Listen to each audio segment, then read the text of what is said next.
Créée par mandat impérial, l'unité 731 était une unité militaire de recherche bactériologique de l'armée impériale japonaise. Officiellement, cette unité, créée en 1925 et dirigée par Shiro Ishii, se consacrait à la prévention des épidémies et la purification de l'eau. Mais elle effectuait en réalité des expérimentations sur des cobayes humains, comme des vivisections sans anesthésie, ou des recherches sur diverses maladies comme la peste, le typhus et le choléra, en vue de les utiliser comme armes bactériologiques. Implantée en 1936 à Pingfang, localité proche de la ville de Harbin au Manchukuo, cette unité prit le relais de l'unité Toro. Elle procédait à des expériences sur des prisonniers, dont des femmes et des enfants, en majorité coréens, chinois et russes, qui étaient fournis en grande majorité par la Kenpeitai, la police militaire. Les 9 et 10 août 1945, après l'invasion de la Mandchourie et de la Corée par l'armée soviétique, l'armée japonaise de Kwantung a été prise de panique. Son commandant, Yamada, a ordonné la destruction des unités 731 et 100. Tous les Maruta, c'est-à-dire les cobayes, ont été tués, et 600 travailleurs chinois locaux ont été exécutés à la mitrailleuse. Shiro Ishii reçut l'ordre de détruire l'ensemble des bâtiments avant l'arrivée des Russes.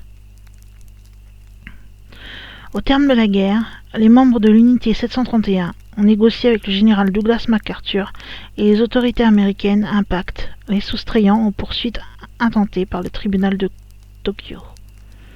En échange, les États-Unis ont reçu de Shiro Ishii l'ensemble des résultats des tests menés à l'unité 731. Résultat qu'ils avaient conservé dans sa fuite. Il a ainsi bénéficié d'une totale impunité.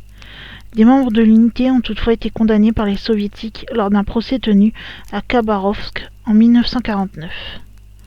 En 1981, son existence est rendue publique par la publication d'un rapport scientifique suivi d'un best-seller intitulé Akuma no Oshoku, écrit par Seishi Morimura. En juillet 1989, des os humains sont découverts lors de fouilles près de l'Institut national des maladies infectieuses, à proximité du parc Toyama dans l'arrondissement de Shinjuku à Tokyo, sur le site de l'ancien institut, qui servait d'école médicale pour l'armée impériale durant la guerre. Ces os sont alors soupçonnés d'être les restes de victimes chinoises liées à l'unité 731. En 1992, l'anthropologiste Hajime Sakura étudie ces restes à la demande des autorités locales et conclut qu'ils appartiennent à plus de 62 personnes, la plupart d'origine mongoloïde et présentant des traces d'opérations chirurgicales, notamment du cerveau. On estime que Shiro Ishii et son équipe commencèrent leurs expériences sur les humains au début d'année 1932. Les premiers cobayes étaient des prisonniers condamnés à mort et détenus à la prison de Harbin, ou des résistants capturés par le Kenpeitai. Par la suite, les victimes furent également des soldats chinois, des Russes communistes détenus dans le camp d'Ogōin, des intellectuels, des ouvriers coupables d'agitation ou simplement des individus soupçonnés de déloyauté.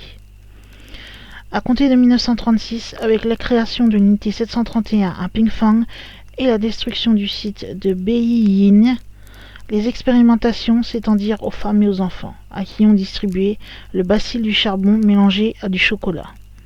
Puis ultérieurement aux prisonniers de guerre américains détenus au camp Mukden. Ces cobayes humains étaient appelés Maruta, ce qui en japonais signifie bio, bûche ou bille de bois. À leur arrivée à l'unité 731, on leur attribue un numéro, et ils n'étaient plus considérés comme des êtres humains. La plupart avaient entre 20 et 40 ans. Dès 1933-1934, Shiro Ishii effectuait des expériences sur le choléra et la peste en se servant des prisonniers. Mais ce n'est pas tout ce qu'il se passait dans ce camp. Il y avait également des vivisections qui pouvaient durer entre 10 minutes et 3 heures. Les membres étaient d'abord coupés, puis les organes étaient retirés un à un. Les opérations étaient menées tous les 3 jours et ils ont cessé lors du débarquement des soldats américains. Des corps étaient bouillis à vif, ou brûlés au lance-flammes. Certains étaient même congelés. On pouvait transfuser du sang de cheval ou même de l'eau de mer. On électrocutait tués dans des centrifuges géantes.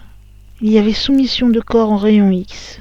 On momifiait des corps vivants, c'est-à-dire qu'on les desséchait jusqu'à ce qu'ils meurent et ne pèsent plus qu'un cinquième de leur poids normal.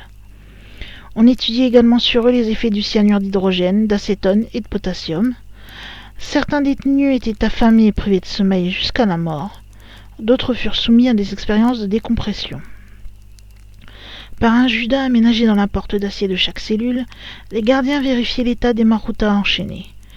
Ils voyaient des membres pourris, des bouts d'os qui pointaient hors des chairs noires de nécrose.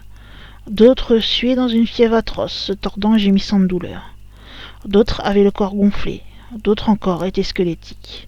Certains étaient couverts de blessures ouvertes ou de cloques.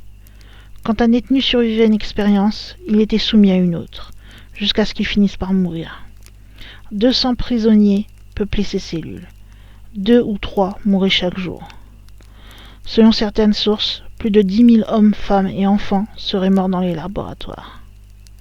Ce qui expliquerait donc certains phénomènes paranormaux vu l'important nombre de morts. Sans surprise donc, l'unité 731 est considérée par beaucoup comme l'un des 10 endroits les plus hantés du monde. À cela, plusieurs raisons.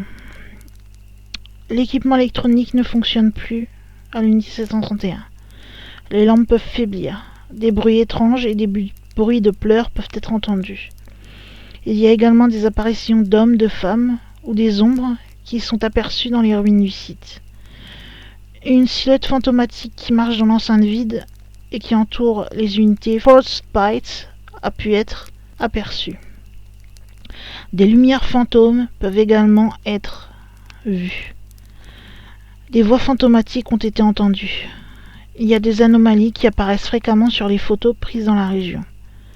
Et récemment, lors du tournage d'un documentaire pour la BBC, l'équipe anglaise a connu des problèmes inexplicables avec leurs lumières et les batteries, souvent signe d'activité fantomatique.